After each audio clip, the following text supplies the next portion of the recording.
नमस्कार।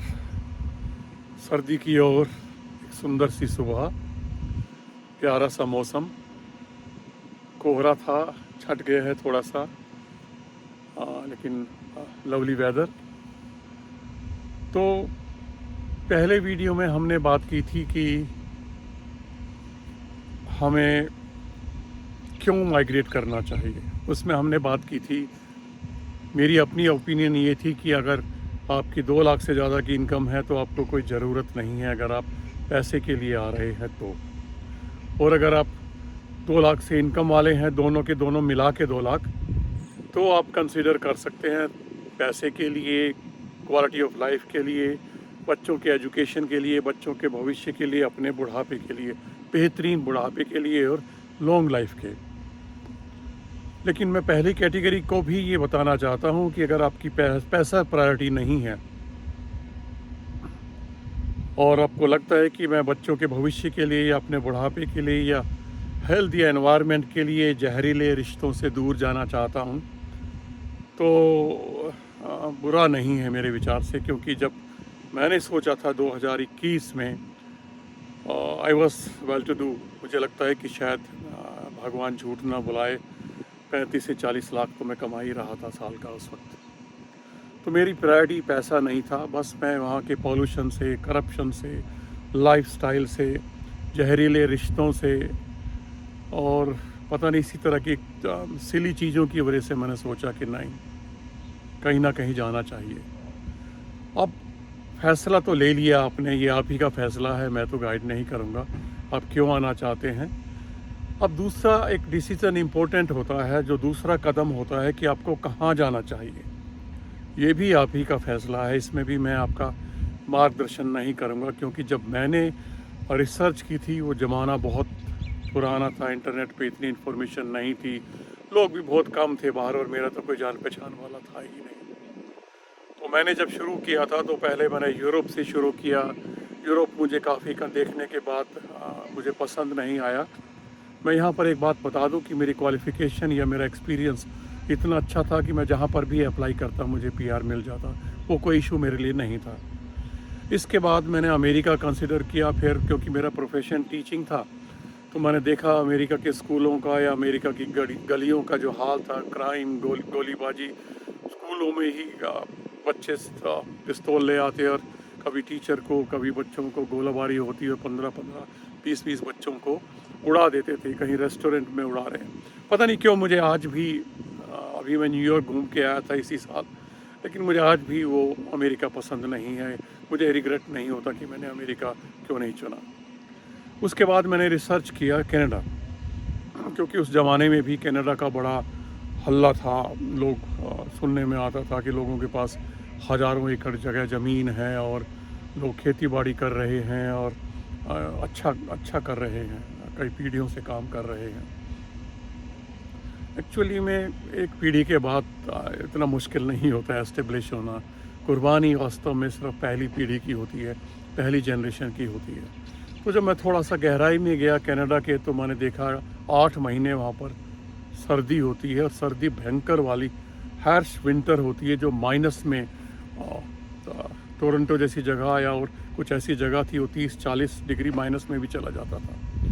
एक जगह केवल मुझे पसंद आई थी, सिर्फ वैंकूवर, लेकिन वैंकूवर की लिस्ट बहुत लंबी थी। लेकिन ओवरऑल फिर मुझे जब थोड़ा सा और डीपर गया तो मुझे लगा कि नहीं, कनाडा मेरे लिए अच्छी जगह नहीं है।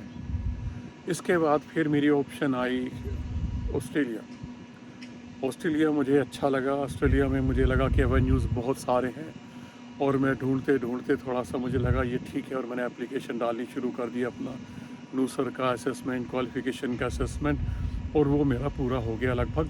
और उसके बाद सिर्फ एप्लीकेशन डालने की मैं तैयारी कर रहा था, जाने अनजाने मेरे सामने आ गया 100% crime free, pollution free New Zealand, और मैं लग गया न्यूजीलैंड के लिए। और मैंने सब कुछ इकट्ठा करके पहले सारी क्वालिफ़िकेशन का असेसमेंट कराया और एप्लीकेशन लगा दी। उस ज़माने में लगभग 3 महीने में लोगों को न्यूजीलैंड का पीआर मिल रहा था, मुझे 2.25 साल लगे। क्योंकि मैंने जितनी भी मेरी क्वालिफ़िकेशन थी वो सारी की सारी उठा के और सब अटैच कर दी और सब भेज दी। और जब हिंदुस्तानी हो और उसके बाद इतनी क्वालिफ़िकेशंस हो तो उनको ख़तरा तो थोड़ा सा शंका तो हो ही जाती है, सबका जाली तो नहीं है। तो इस तरीके से मैं बार बार कांटेक्ट करता रहा और मेरा क्वालिफ़िकेशन का असेसमेंट धीरे धीरे करके होता रहा। शायद उस टाइम पे मेरी 3 बैचलर्स और 6-7 मास्टर्स थी, पता नहीं क्या क्या था, मैंने सब लगा दिया। तो शायद मेरी भूल थी, आई डोंट नो। मुझे लगा कि कोई सी ना कोई सी तो काम आएगी। फाइनली मैंने सितंबर 22 मई 21 में एप्लीकेशन लगाई थी। सितंबर 22 में मैंने कांटेक्ट किया, कॉल किया, और तो उसके बाद मुझे ये पता चला कि मेरी दिल्ली यूनिवर्सिटी की LLB का असेसमेंट वेरिफिकेशन अभी पेंडिंग है और दिल्ली यूनिवर्सिटी ने कोई जवाब नहीं दिया है। बड़ा गुस्सा आया। सॉरी, दिए तले अंधेरा। दिल्ली में रहता हूँ और दिल्ली वाले दिल्ली की डिग्री को रोक के बैठे हैं। मैं गया, मेरी बुआ जी का लड़का VC ऑफिस में काम करता था। मैंने उसको फ़ोन मिलाया, यार क्या तेरा फ़ायदा वहाँ पर बैठे रहने का, और इस तरीके से मेरा काम अटका पड़ा है। तो उसने बोला आजा अभी करा देता हूँ।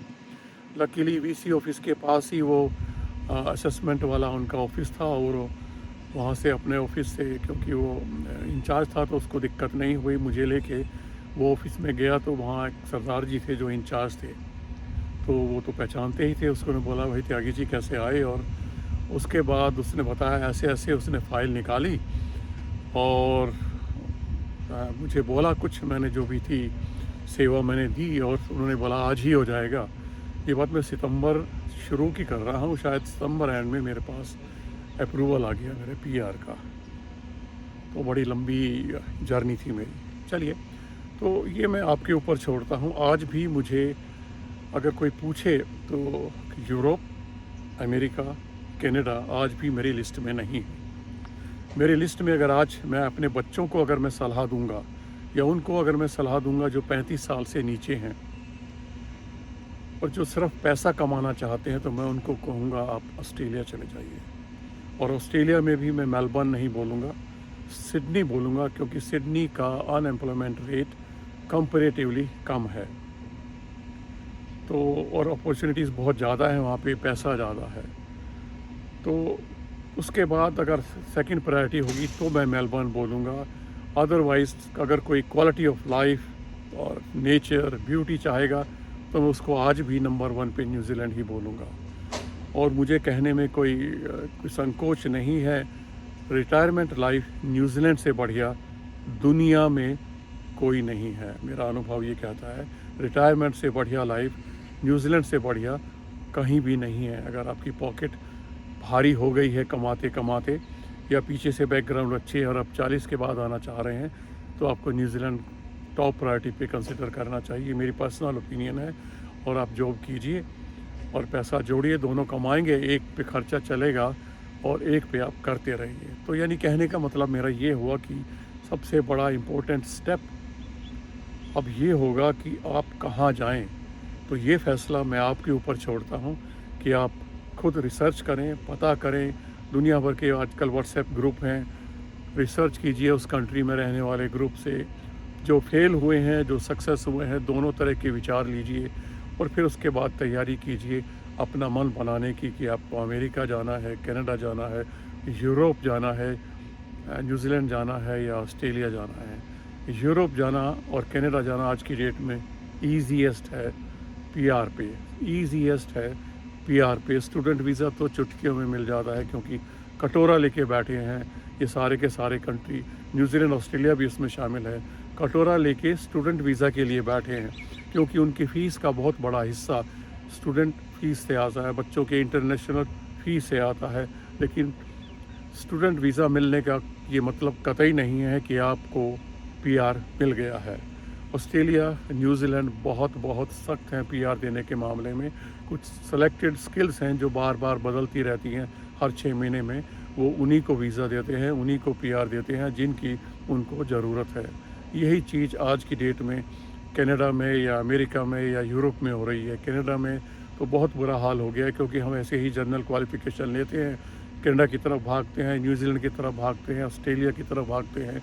हम ये नहीं सोचते कि वहाँ ज़रूरत किस चीज़ की है, वो ज़माना चला गया जब बार्बर्स की या कुक्स की या शेफ्स की डिमांड हुआ करती थी न्यूजीलैंड ऑस्ट्रेलिया में। नहीं, अब नहीं है। अब उनकी कैटेगरी दूसरी है जिसमें वो चाहते हैं। तो ये तो बड़ा लंबा टॉपिक है, तो हम बाद में बात करेंगे वरना वीडियो लंबी हो जाएगी। तो मैं आपके ऊपर छोड़ता हूँ कि आप ये फ़ैसला कीजिए कि आपको कहाँ जाना है।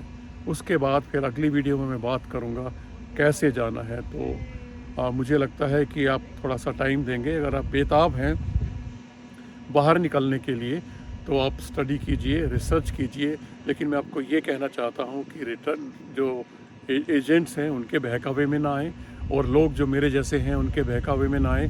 अपना खुद थोड़ा सा रिसर्च करें, लेकिन यकीन मानिए अगर आप दृढ़ निश्चय के साथ आएंगे तो सफलता आपके पाँव चूमेगी। लेकिन कम से कम ये मान के आए कि 3 साल आपको कुर्बानी देनी है, 3 साल आपको कुर्बानी देनी है। अब कैसे आए वो बाद की बातें हैं, क्या करें वो बाद की बातें हैं। तो फ़िलहाल अगली वीडियो में मैं बात करूँगा कैसे आएँ। तब तक के लिए आप अपना रिसर्च पूरा कीजिए। तब तक के लिए शब खैर।